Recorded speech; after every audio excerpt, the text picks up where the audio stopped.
Ketel Marte is back in the news headlines as it seems the Diamondbacks are keen on working out a trade. Is it actually happening, and would it be worth it?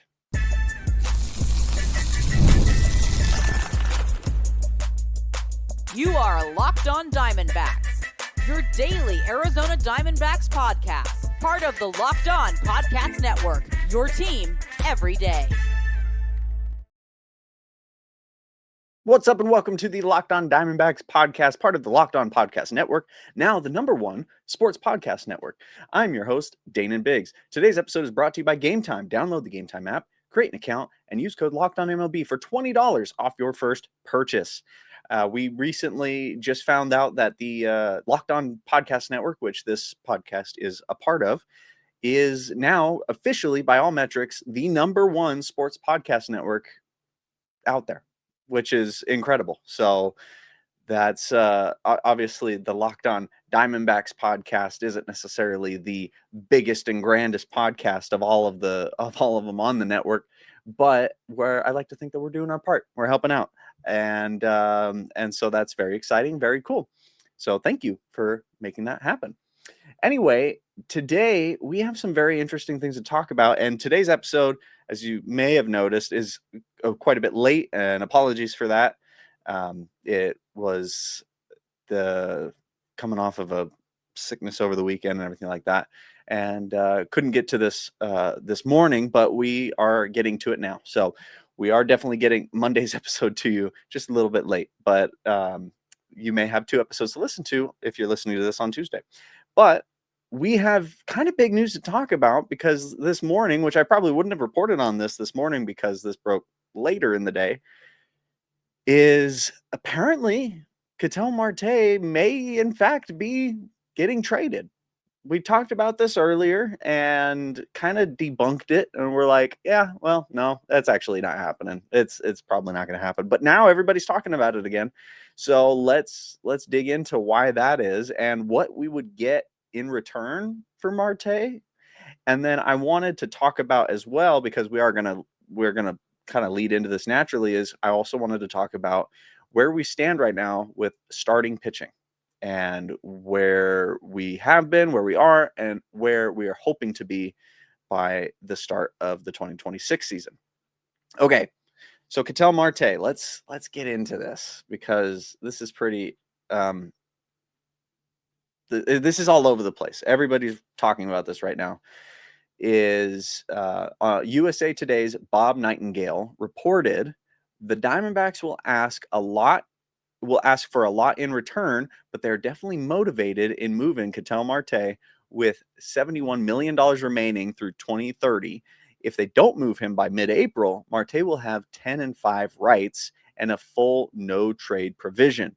What that means is once you have 10 years of service time and 5 years in the MLB total, and then 5 years on one team, you essentially can now veto a trade. So if the Diamondbacks at the 2026 trade deadline were like, hey, we're going to trade Ketel Marte for these guys, Ketel Marte could go, no, I don't want to be traded. I want to stay here. So that is what Nightingale here is saying. Ooh, the Diamondbacks have another reason to get rid of him. So now, naturally, this is kind of blowing up all over the place. Talking Baseball is reporting on this. Every other news agency and influencer are all talking about this, but they're basically saying and posting, the Diamondbacks are definitely motivated in moving Ketel Marte this offseason, but will ask for a lot in return. So that's the story. It's like, oh, the Diamondbacks want to get rid of Ketel Marte. Well, here's why they would maybe want to get rid of Ketel Marte. Ketel Marte is on a very team-friendly contract right now. We have him on the team until 2030, and then there's a player option for 2031. So we have him for the next 5 years at least. He is expected to earn $16 million this upcoming season, but it will end up working up to about $22 million per year down the line. So it's a pretty big amount of money that he's getting. He has a 4.4 WAR this last year, which is very impressive for a second baseman. He's very good defensively.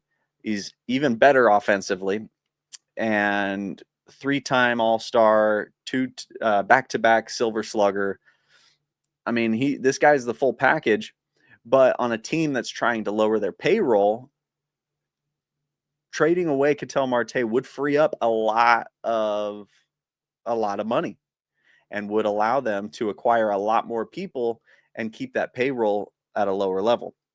The other thing about him, if they were to trade him, is the Diamondbacks have a lot of depth in the middle infield. They have a lot of infielders. They have a lot of second basemen, shortstops that could fill the role and maybe obviously aren't hitting to the same level that Ketel Marte is right now, but are still developing and projected to be very good offensively as well. The Diamondbacks have no shortage of offense right now. They are doing very well as is. Even without Ketel Marte, they would be putting up pretty darn good numbers. And if they were to acquire or sign any offense this season, if they were to sign a mix of Paul Goldschmidt, a good third baseman, maybe if they were to sign one of these Japanese players who are entering the market, then that would be kind of big. And trading Ketel Marte would maybe facilitate the Diamondbacks going after one of those much more expensive players. So there's a handful of reasons to do that. Another one that's not, it's been reported, nothing confirmed, but there's if there is a problem in the dugout with Ketel Marte, if there's a locker room problem, if the players don't like him, if he doesn't like the other players, if there's something that's not gelling, if he's kind of a diva, if he's hard to work with, if him and Torey Lovello don't get along or whatever it is, I don't know. Again, all of this is just speculation, but being as widely reported as it is, there's bound to be some truth to it. Then maybe that's another reason why the team is kind of like, you know what, if we need to trade Marte, let's trade Marte. Finally, the biggest reason why you trade Ketel Marte right now is because he is at the peak of his worth right now. He is worth a lot to any team that wants him, and it's the big teams that want him. It's these heavy hitters that are like, oh man, if the Phillies could get him, or if the Mets could get him, or if the Dodgers could get him. I hope we don't trade him to the Dodgers. But if any of these big teams, the Red Sox, these guys, if they can get him, then it's like, oh man, they are super happy with that, and they'd give up a lot to get Ketel Marte. And outside of Ketel Marte, we don't really have anybody else that's worth much. We talk about, well, let's trade Alek Thomas and Jake McCarthy. And yeah, we say that because it wouldn't hurt to get rid of them. But on the same side of the token, it's like, okay, well, if we trade them, it's not such a big deal for us, but it's also not a big deal for the people getting them. They're like, oh, we'll take them, but we don't want to give up anything for them. So we're not going to get anything in return, anything really good, at least. So that's another thing. And like, other than Ketel Marte, the only big person that I think isn't untouchable would be Jordan Lawler. If we were like, hey, let's trade Jordan Lawler, we could probably get something good for him, which I think we could. But I don't even him, I don't think we'd get as much as we would for a Ketel Marte trade. So is there good reason to trade Ketel Marte? Yeah, there totally is. There's a lot of good reasons to trade him, but there's a lot of reasons not to trade him as well. And we're going to talk about that right after this short break. So stay right there. Don't go anywhere. We will be right back.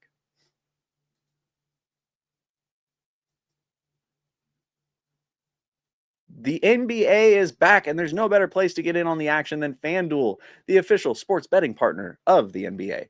Even if you missed the start of the game or want to ride the hot hand, FanDuel has live bets on everything from who will score next to fourth quarter comebacks. Plus, you can even combine your live bets into a same-game parlay for a shot at a bigger payout. It keeps every game exciting, especially when your team's making that late push. Right now, FanDuel is giving new customers $300 in bonus bets when your first $5 bet wins. So head to fanduel.com to sign up and play your game with FanDuel, the official sports betting partner of the NBA.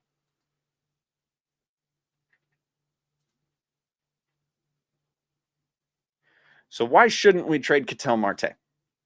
Because while there are a lot of reasons to trade Ketel Marte, there's a lot of reasons not to. For example, pretty much everything we just talked about. He's incredible. He's the best second baseman in the game. He is great defensively. He's even better offensively. He's back-to-back seasons of MVP caliber seasons. He back-to-back Silver Sluggers. He is under team control until 2030, and he's expected to earn 16 million this year and up to 22 million per year down the line. But that's, I mean, for one of the best in the game, that's not a bad deal at all. If we were to sign anybody else that we feel like is worth that much, and it has proven to be worth that much, we would, or worth that sort of production, we'd be paying a whole lot more. Ketel Marte is a lifelong Diamondback, and pretty much, and probably isn't keen on going anywhere. And the other thing that is really important to consider is that he is a big part of the identity of the team right now. He is kind of the face of the team, and I mean, between you have him, you have Corbin Carroll, you have Moreno, you have Perdomo, you had Gallen, you have you have quite a few faces to the team, but nobody really quite matches Ketel Marte there. But maybe that's why they also want to trade him. Maybe they want to change directions and they don't want Ketel Marte being the face of it. I don't know why you wouldn't really want him to be the face of it unless there's some serious like attitude issues. But another thing, so John Gambadoro, he tweeted about this, and in response, kind of clarifying this report, because the way the report sounds is like they're very motivated to get rid of Ketel Marte, and it's going to take a lot, but they want to get rid of him. And I think what Gambo says here is actually very well put. He says, "Here is the easiest way to put this: Are the Diamondbacks shopping Ketel Marte? No. Would they listen if someone called? Yes, as they should. And I expect after what happened over the summer, they may get a few calls. But actively calling teams to offer him in a trade, that has not happened. I could say only Corbin Carroll and Ryan Nelson would be considered untouchable." And then he later adds, yes, add Perdomo to that list. So Carroll, Nelson, and Perdomo are probably your untouchables. They're not going anywhere, nor should they. But Ketel Marte, yeah, if the Phillies call and they're like, hey, here's an all-star level, MLB ready starting pitcher and a prospect or two, one or two of our top prospects, then you're like, oh, okay, sure, we'll listen to that. And it's not going to cost, and it's only going to cost us this much for all three of them, as opposed to the 70 something million we still owe Ketel Marte over the next handful of years. Oh, well, you'd have to listen to that. That's that's not a bad deal. And I think also this reporting is probably doing the Diamondbacks a service, because it is kind of being like, hey, if you want Ketel Marte, like, we can talk, you can try, you can offer, but we're not necessarily going to give him to you. You got to make a good offer. But it sounds like a lot of teams are kind of hearing this and going, oh, we could get Ketel Marte. Oh, okay, interesting. So that's kind of exciting. But the other thing is that, as we'll talk about later today, is that the team needs pitching. I mean, it needs a bullpen, but it needs starting pitchers in a really big way. And with bullpen, you can get by with signing a bunch of veterans on 1-2 year deals for a few $1,000,000. And if you sign 5 of them and 2 or 3 of them work out, that's actually pretty generous. If 2 work out, then you're like, great, we got 2 pretty consistent relief pitchers for the year, and that's real helpful. And then we have Puckett Martinez come back if they're able to do well, and if Frank is able to do really kind of continue what he was doing at the end of the season, and if Thompson is reliable and stuff, then you're like, okay, well, we have a fairly decent bullpen then with a handful of arms, and then we bring up people and with Dre Jameson and Kyle Ament and whoever we're bringing in, and what I'm saying is with bullpen, if you have a good starting rotation, the bullpen can kind of adapt and work. And then, throughout the season, you go, okay, which the Diamondbacks did not do over the last handful of years, is they did not go, oh, our bullpen's struggling. Okay, let's work during the season to bolster that. They kind of just left it alone all season and just relied on their minor league team to kind of fill the gaps when they should have made moves. So the bullpen, and I'm not saying that's what they should do exclusively. I do think they do need to sign some talent for the bullpen or trade for talent, but I think the priority needs to be on starting pitching. When you don't even have a full rotation, like even if the season were to start today, our rotation would consist of our 3 starters and then maybe like Christian Mena and Bryce Jarvis, and that would be our rotation, which wouldn't be ideal. We'd have Ryan Nelson as our one, like, good. He'd be our ace, which he's great. He did really well this season, but I don't think I'd want him to be our best pitcher if that was the case. That would make me really nervous. So, and I do think we're going to sign, or I'm kind of jumping ahead to the next segment already, but I do think we will probably sign somebody like Merrill Kelly. But that still leaves one spot open. And trading Ketel Marte, somebody who is worth a lot, we could get a lot in return, including a very good starting pitcher, would help out tremendously. And then if we have this ace starting pitcher, whoever it is, we have an ace starting pitcher, we have Merrill Kelly behind him, Ryan Nelson behind him, hopefully Eduardo Rodriguez as a as he was at the end of 2025, putting together good, strong outings, and then a final starting pitcher that. Am I missing somebody? I said, and then Brandon Pfaadt as the final one, and if he's able to kind of turn his season around, or turn it around a little bit for this season, if we see 2023 offseason Brandon Pfaadt for 2026, then you got a pretty good rotation. And then Corbin Burnes comes back, and now you have 2 all-star caliber starting pitchers, and Merrill Kelly and Ryan Nelson, who is currently our best starting pitcher, is now our number 4 pitcher. And then you can pick between Pfaadt and Rodriguez, whoever is performing better, and then you've got a real solid rotation. Now, we're not going to get quite as much output from our offense because we've now lost Ketel Marte, and that may hurt the image and the fan base a bit in the short term, but the fan base will hurt until we reach the playoffs again, especially if we can have go deep into the playoffs. Then whoever is or isn't on the team won't matter. The fans are going to show up and they're going to latch on to whoever it is that's causing us to go there. So, and we do still have Corbin Carroll. We still have Geraldo Perdomo.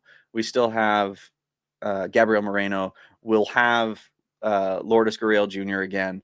We'll have a lot of that group that feels like, the 2024-2025 D-backs still, but we will be missing Ketel Marte. So basically what I'm saying is I'm making the point to say, is it a good idea to trade Ketel Marte? Yes and no. It depends. I hate it when people give me that answer for anything, but it depends. If the Diamondbacks get something good in return for Ketel Marte, then yeah, they should. If they're not going to get something really good in return for Ketel Marte, then no, they should not. And so it entirely depends on who is offered in his place. So I think the Diamondbacks are doing the right thing, assuming that like Gambo is correct here, which I think he is, and this is kind of how I see it. I don't think that the Diamondbacks are looking to get rid of Ketel Marte. I think they are listening. They're saying, okay, yeah, if you have an offer, we'll hear it. But we're not keen on letting him go. Like, he's staying here unless you offer something really big in return. And I think that's the way to do it. And if the Mets or the Phillies or the Dodgers or the Yankees or whoever go, okay, yeah, we want Ketel Marte. Here's a big old list of players we'll give you. Then it's like, oh, okay, sure, there you go. We'll make that work. But I think also in that report where he says that the Diamondbacks are motivated to trade Ketel Marte, I don't think he's saying. Let me see the actual line here. The Diamondbacks will ask a lot for in return, but they are definitely motivated in moving him. I think that's saying what he's saying isn't that the Diamondbacks are going, oh my gosh, we need to get rid of Ketel Marte. I think there is motivation to trade him because there's motivation to trade anybody.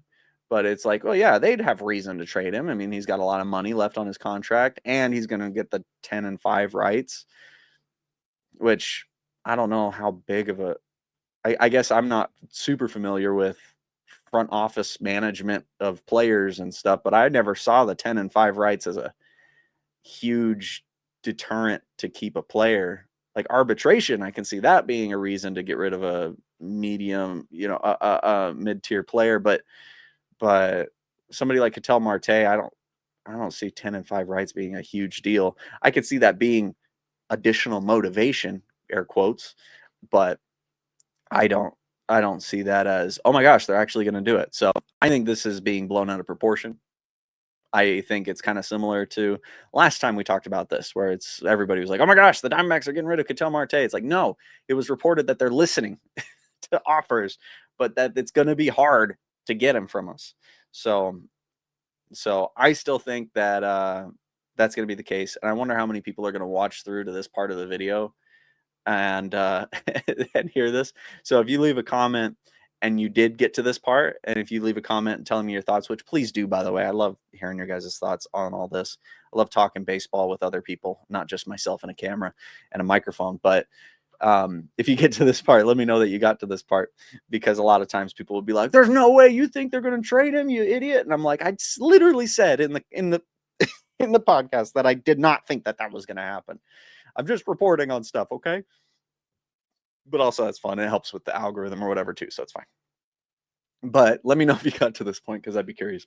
Anyway, you guys, we're going to take a little break, and then we're going to dive into our starting pitching situation and what we have, what is likely to happen, and what we need to happen before the season starts. So stay right there. Don't go anywhere. We'll be right back.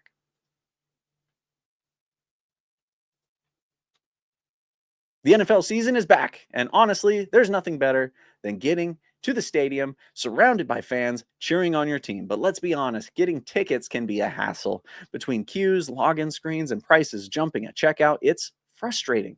That's why I use Game Time, the app that gives the advantage back to fans. Game Time is fast, easy, and backed by the Game Time guarantee. You'll always get 100% authentic tickets delivered on time and at the best price. Plus, all fees are included. So the price you see is the price you pay. Honestly, it's faster, cheaper, and less stressful than any other way I bought tickets. Download the Game Time app, create an account, and use code LOCKEDONMLB for $20 off your first purchase. Terms apply. Again, that's promo code LOCKEDONMLB for $20 off. Swipe, tap, ticket, go. Download Game Time today.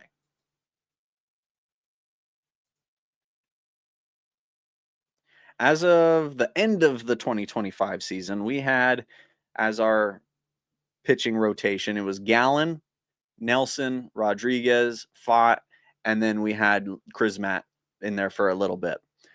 By the time the season ended, we had cut Chris Matt, and it was just the 4. Excuse me. Before the trade deadline, Merrill Kelly was also on that rotation. So it was Gallen, Kelly, Nelson, Rodriguez, and Fott.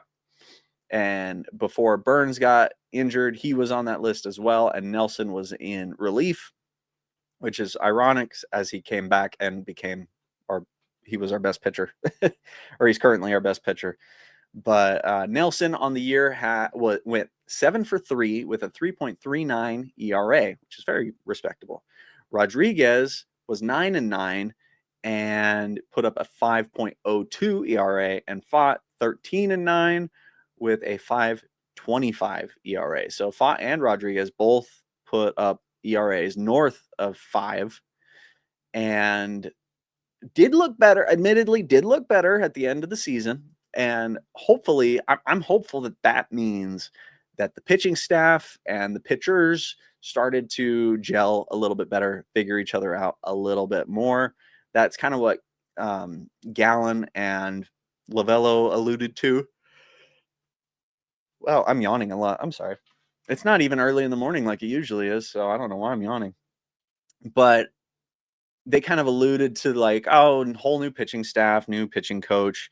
We're not making excuses. And they, to be fair, it didn't sound like they were trying to make excuses, but they're like, but that in retrospect, that does seem like something that may have been a factor, which is why it got better as the season went on, because they were figuring each other out and stuff.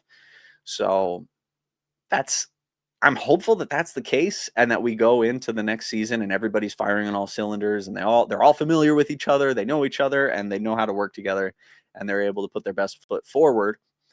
I am hopeful, and it seems probable, that the Diamondbacks will re-sign Merrill Kelly, and that he will be, I mean, he's not gonna be crazy cheap or anything like that.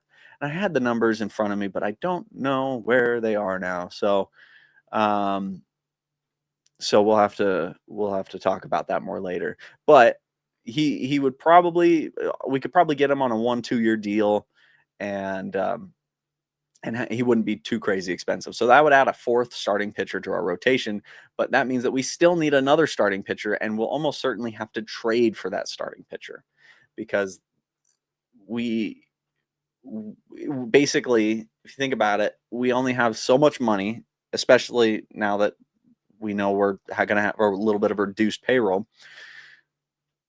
We only have so much money, and signing players from free agency is just a 100%. We're sending money out, and that's it. We're paying full price for this player, and that's it. In a trade situation, it's, well, I'm already paying this much for this player. You're paying that much for that player. Let's just swap. And then in theory, obviously this isn't exactly how it is, not 1-to-1, but then you're no longer paying for that player, but now you're paying for this player, but your payroll stays relatively the same. So that is likely what will have to happen if we sign like Merrill Kelly. That's one signing, but we probably want to save any other big signings for our bullpen, maybe first base, Paul Goldschmidt, I don't know. And so we'll have to trade for everybody else, essentially. Again, Ketel Marte is kind of our only big player that we could get something for. We could maybe trade like Gabby Moreno. We could maybe trade, Jordan Lawler, but I wouldn't trade Nelson. I wouldn't trade Carroll or Perdomo. There's prospects, and that's kind of the only real bargaining chip we have, which is why we've been seeing people talking about that lately, is how the Diamondbacks are willing to part with some of their prospects. So that is probably the most likely thing. I think it's more likely that we'll trade some of our prospects before we trade Marte. But again, if a team were to offer their all-star starting pitcher for our all-star second baseman, that kind of does make sense on paper, especially if the pay is roughly similar. It almost certainly wouldn't have as long of team control, but but that would be that would be a fair-ish thing. But again, it would have to be a really good pitcher and a really good deal. So it would have to be the sort of thing that would make the fans go, "Oh, that's really upsetting." But dang, I don't disagree. That's a good deal. So that's almost what it would have to be. Outside of that, we do have 4 prospects on our top 30 prospect list who are starting pitchers and could enter the season this year. And likely, because of injuries and all that kind of stuff, will at least make an appearance of some sort. And one of those is Christian Mena, who's already made an appearance. He should be healthy by the time spring training starts. So we'll likely be seeing him in some capacity. He may end up coming into the bullpen and kind of getting some reps there. And my dog agrees, if you guys heard that. That's my dog, not yours. Don't worry about it. But my dog apparently likes Christian Mena. Or is that an angry bark? I can't tell. We also acquired in the trade with Merrill Kelly, Cole Drake, I believe Mitch Bratt as well in that trade. Drake and Bratt are both very good starting pitchers in AAA and would likely make an appearance in MLB this season. And they both do need time, and maybe half a season is all they need. So if we do get our 5 rotation, and then Rodriguez or Fott or whoever is just not doing it, or somebody gets hurt halfway through the season, then you call up Cole Drake, and he's had a good amount of time in minors to kind of really hone everything. Then maybe, because they're both also they both are recently called up, to their respective locations. So they haven't had much time in AAA yet. So Christian Mena, however, has had lots of time. So he's probably our first go-to if needed. And then another one who it probably also needs a little bit more time to develop, but in a pinch could come up, is Yu-Min Lin from Taiwan. He has been in the system for a good while now and is a very talented pitcher. However, he's still work in progress in AAA. So, and my dog definitely doesn't like that, I guess. But anyway, you guys, I need to go figure out what my dog is barking at, but that's the show. Thank you so much for watching and listening. Be sure to follow us on X and Instagram and TikTok and Facebook at Locked On Diamondbacks. We're on YouTube as well as every other place you get your podcasts. If you want to see more of me, you can find more of my YouTube channels and projects at my website, slackshack.tv. Thank you once again for making Locked On Diamondbacks your first listen every day, and I will see you tomorrow. Hopefully on time.